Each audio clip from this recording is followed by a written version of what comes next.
यहाँ का मलकिनी कमा के गोरन है तो कल के चली तनी एगो साड़ी कीन ली चली दादा काटी कुंवर जी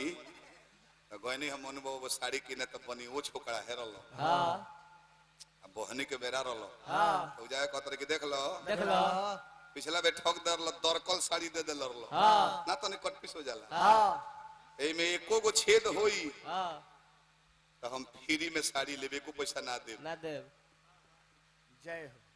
भैया के नाम हो का बा तने एगो ले ले है नहीं पहले पैसा वाला के मत है नहीं जोए जोए माला लेके दी माला लेके दी बहुत बहुत हमरो के नाम और का बा अच्छा जितेंद्र भैया हैं है हमरो के 200 रुपया देहनी समाजो लोग के देहनी हाँ। ई ठीक कोई नहीं है लोग के दे देनी है तब का ना तो सवेरे लागत तो लोग कहे कि बेहजी चिनौटी खा ले भी 5 रुपए दिन खैनी खने बार बार हार्दिक प्रणाम हम देखनी है दुनिया के दिमाग आज मन बाबा वो बतौनी है तो जाननी है हां बाबा वो कहने है कि देख लो करी कुछ छेद होई तो साड़ी एको पैसा देब ना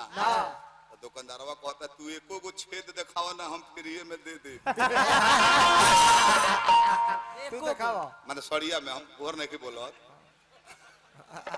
ना हो जाला सड़िया में कट पीछे दो हो जाला हां दिखावा दुकानदारवा कहता तू कल्लो नु को पैसा ना दे तू एको गो छेद दिखावो हम सड़िए फ्री में दे दे आई बाबा जाने किंग आ तुरंत ले दू गो छेद दिखा के दू गो लेके चल दे भाई दिखाई दो चरियो पर दरकल भाई हो जा छेद बा एगो है जा पुरहुरा पर छेद बावे दू गो छेद सड़िए मतलब किंग आ दिखा के टॉप दे चल देले दू गो लेके